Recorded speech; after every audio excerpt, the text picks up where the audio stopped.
Assalamualaikum warahmatullahi wabarakatuh. Selamat siang, pagi, dan malam semuanya. Perkenalkan, nama saya Aileen yang Pratiwi dengan NPM 2208 2010 dari kelas audit Nah, di sini saya akan menjelaskan mengenai em, memberi penjelasan atau menjelaskan mengenai sebuah studi kasus dari audit sistem informasi. Nah, di sini terdapat studi kasus, yakni sebuah perusahaan jasa keuangan menggunakan sistem informasi berbasis website untuk melayani nasabahnya, mulai dari pembuatan rekening, melakukan transaksi online, hingga laporan keuangan. Dalam proses audit internal, auditor menemukan beberapa temuan sebagai berikut. Yang pertama, tidak adanya prosedur backup data harian yang terdokumentasi dengan baik. Beberapa akses administrator masih menggunakan password default. Laporan transaksi nasabah dapat diakses oleh staf yang tidak berhubungan langsung dengan bagian keuangan. Kemudian perusahaan belum melakukan penilaian risiko atau risk management secara formal terkait sistem informasi.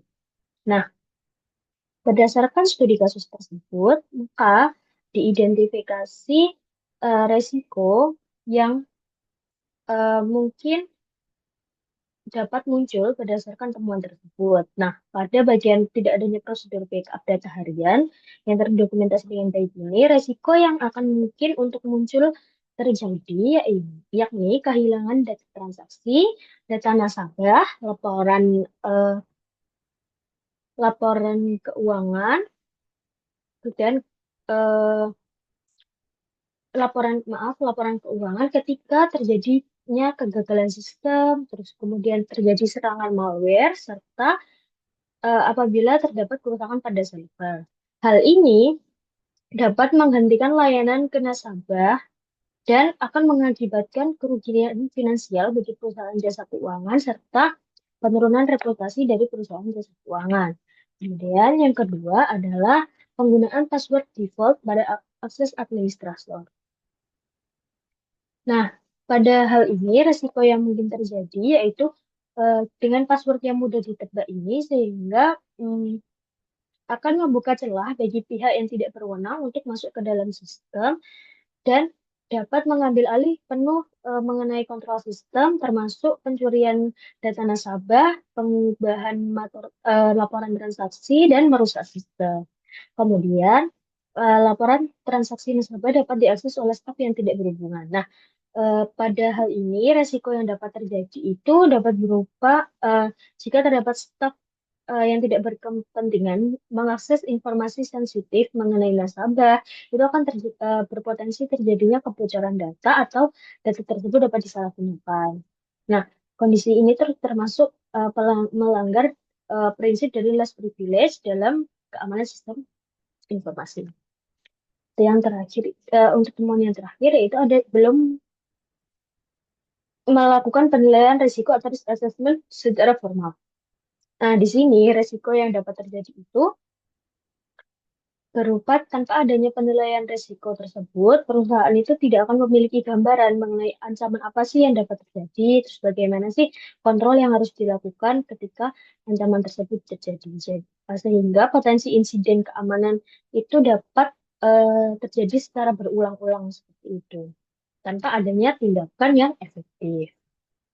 Nah, yang kedua adalah mengklasifikasikan, yang kedua adalah kita akan mengklasifikasikan risiko-risiko tersebut, termasuk apakah risiko tersebut masuk high, medium, atau low.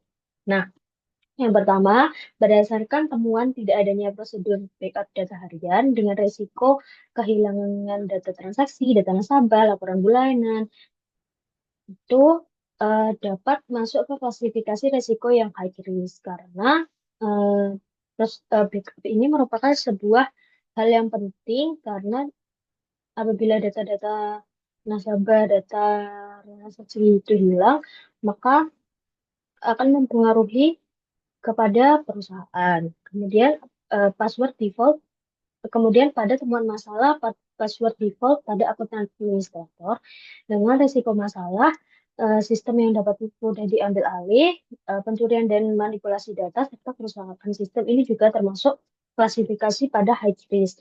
Kenapa? Karena ini juga merupakan eh, risiko yang sangat eh, tinggi dan menjadi prioritas untuk dilakukan perbaikan sesegera mungkin. Kemudian ada laporan transaksi dapat diakses oleh staf yang tidak berwenang. Nah, dengan risiko terjadinya kebocoran data, fraud, pelanggaran privasi, dan melanggar regulasi ini masuk ke medium risk. Kemudian yang terakhir, untuk temuan belum ada risk assessment formal terkait sistem informasi. Nah, di sini perusahaan dengan risiko perusahaan tidak mempunyai gambaran tentang ancaman, sehingga potensi ancaman dapat terjadi secara berulang ini juga masuk ke medium risk.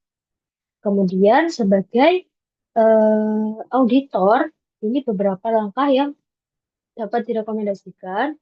Yang pertama itu ada membuat prosedur backup, di mana di sini perusahaan itu membuat SOP untuk melakukan backup harian menggunakan mekanisme backup. Yang kedua, perusahaan itu dapat menggunakan mekanisme backup yang otomatis. Terus yang ketiga, perusahaan itu dapat menggunakan penyimpanan layanan penyimpanan salinan dengan pihak ketiga. Terus kemudian perusahaan juga dapat melakukan uji pemulihan secara berkala untuk memastikan apakah data-data yang hilang tersebut dapat dikembalikan atau tidak. Nah, untuk langkah rekomendasi yang kedua adalah ada kebijakan password, di mana kebijakan password ini dengan mengganti password default pada akun administrator, kemudian menerapkan kebijakan membuat password itu dikombinasikan dengan huruf kecil, huruf besar, huruf kecil, angka maupun simbol, serta dapat menambahkan multifaktor authentication untuk akses dari administrator. Kemudian pada eh, staf yang tidak berhubungan, laporan transaksi nasabah yang dapat diakses oleh staf yang tidak berhubungan tersebut dapat diberikan rekomendasi berupa perusahaan itu menerapkan akses kontrol, di mana perusahaan harus menerapkan prinsip last privilege, yakni memberikan akses kepada staf yang benar-benar berkepentingan pada bagian laporan transaksi, serta membuat catatan dan memonitor aktivitas akses untuk mendeteksi penyalahgunaan dari akses tersebut.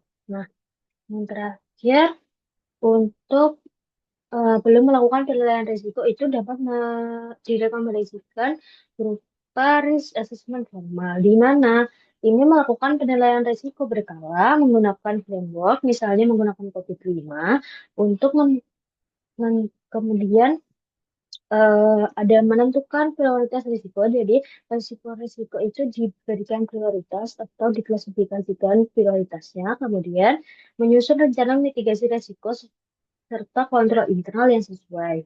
Selain itu, juga melibatkan manajemen proses evaluasi risiko untuk memastikan kesesuaian tujuan bisnis. Nah, pada studi kasus ini,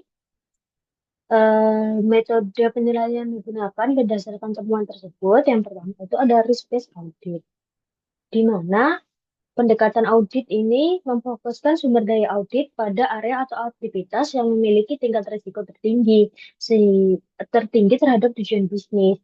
Tujuannya agar usaha dalam melakukan audit ini menjadi efektif, yaitu menemukan dan mengatasi risiko yang paling mengancam kelangsungan operasi, kepatuhan, dan reputasi dari perusahaan jasa keuangan ini. Nah, contohnya itu pada temuan tidak adanya backup data. Ini dikategorikan pada eh, klasifikasi high risk. Sehingga perusahaan itu harus lebih dulu melakukan audit dan perbaikan di, di temuan tidak adanya backup daripada pada temuan di klasifikasi medium risk, yaitu pada akses laporan oleh staf yang tidak berwenang. Nah, selanjutnya untuk metode penilaian yang kedua ada control self assessment, di mana ini merupakan metode penilaian yang dilakukan bersama dengan manajemen dan staf untuk mengukur efektivitas kontrol internal melalui melalui CFA. Auditor ini akan meminta pihak terkait untuk melakukan penilaian apakah kontrol tertentu itu sudah berjalan dengan baik atau belum. Nah, kemudian eh, contohnya itu perusahaan jasa keuangan ini diminta menilai apakah kebijakan password itu yang diberikan itu sudah benar-benar diterapkan di semua akun administrator atau masih tetap menggunakan password default untuk akun administrator. Kemudian penilaiannya itu menggunakan COVID-5 proses capability model, di mana pada COVID-5 ini hanya dia pada COVID-5 capability model ini menyediakan kerangka untuk mengukur tingkat kematangan dari proses TI pada skala 0 sampai 5. Nah, model ini tuh akan membantu melihat posisi saat ini sekaligus target perbaikan di masa depan. Nah, terakhir ada menghubungkan mengenai temuan di sini, temuan pada studi kasus dengan domain COVID-5. Nah, pada temuan tidak adanya backup data harian yang terdokumentasi yang dengan baik, ini eh, berhubungan dengan domain DSS04, yaitu pada manage continuity, yaitu di mana mengatur keberlangsungan layanan TI termasuk mekanisme backup dan restore. Nah, yang kedua ada DSS Manage Operation, di mana ini memastikan operasi TI berjalan lancar, salah satunya dengan pemeliharaan data. Jadi, ketika tidak adanya backup harian menunjukkan lemahnya pengelolaan kesinambungan layanan. Hal ini bertentangan dengan DSS 04 yang menekankan perlunya adanya rencana pemulihan data agar layanan tetap berjalan saat terjadi gangguan atau masalah. Nah, kemudian pada eh, temuan password default pada akun administrator ini, domainnya terkait itu ada di SS05, yaitu Managed Security Service, di mana fokus pada pengendalian keamanan akses, autentifikasi, dan perlindungan data. Kemudian yang kedua ada APO 13 di bagian Managed Security, di mana mengatur kebijakan keamanan termasuk ke password policy atau kebijakan password. Nah, di mana penggunaan password default dapat membuka celah akses yang tidak sah. Ini berarti kontrol keamanan yang diatur dalam DSS 05 atau pada domain DSS 05 ini tidak berjalan dengan optimal, serta kebijakan keamanan dari APO 13 tidak diterapkan dengan baik. Kemudian, pada temuan laporan transaksi nasabah yang dapat diakses oleh staf yang tidak berwenang. Nah, ini untuk domain pada COVID-5 itu ada pada DSS 05, yaitu pada Managed Security Service, di mana mengatur kontrol akses berdasarkan prinsip less privilege. Dan pada APU 07 pada Manage Human Resource, memastikan peran dan tanggung jawab staf sesuai dengan fungsi pekerjanya. Gimana akses laporan oleh staf yang tidak berwenang melanggar prinsip kontrol akses dalam DSS 05, serta menunjukkan lemahnya pemisahan tugas yang seharusnya diatur melalui APU 07. Nah, untuk pada temuan belum adanya risk assessment formal terkait sistem informasi, COVID-5 domain yang terkait itu ada APU 12, yaitu manajemen risk, di mana mengatur bagaimana organisasi mengidentifikasi, menilai, dan mengelola risiko dari TI. Kemudian ada MEA 02, yaitu Monitor, Evaluate, dan Assess the System of Internal Control, di mana di sini itu menilai efektivitas kontrol secara rutin. Tanpa risk management formal, perusahaan tidak bisa mengelola risiko TI sesuai dengan standar APU 12. Selain itu, pengendalian internal itu tidak dapat dievaluasi secara periodik, sebagaimana diatur pada MEA 02. Kemudian, mengenai jurnal referensi yang digunakan, Di sini ada audit manajemen risiko sistem informasi pada website jigo.id dengan framework COVID-5 dan ISO 316. Nah, jurnal ini tuh tujuannya itu adalah melakukan audit manajemen risiko sistem informasi pada website jigo.id. Eh, Framework yang digunakan merupakan COVID-5, khususnya pada domain APO12 dan ADM03, serta ISO 31000 untuk menilai risikonya. Kemudian, kesimpulan pada jurnal ini yaitu perusahaan itu masih kurang dalam menerapkan manajemen risiko TI, belum adanya kebijakan formal dan belum ada dokumentasi standar dan proses yang belum konsisten.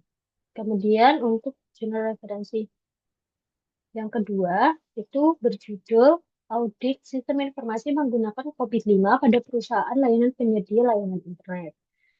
Nah, di mana jurnal ini mengaudit sistem informasi pada perusahaan penyedia layanan internet menggunakan framework COVID-5, khususnya pada domain DSS03, yaitu Manage Problem. Eh,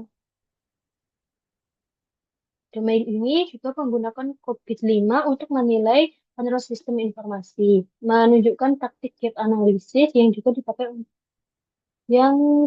dipakai untuk backup data. Konteks risiko TI yang diteliti itu berupa kerugian operasional, downtime, kehilangan data, password default, dan kebocoran informasi dalam dalam perusahaan penyedia layanan internet. Sekian yang dapat saya sampaikan.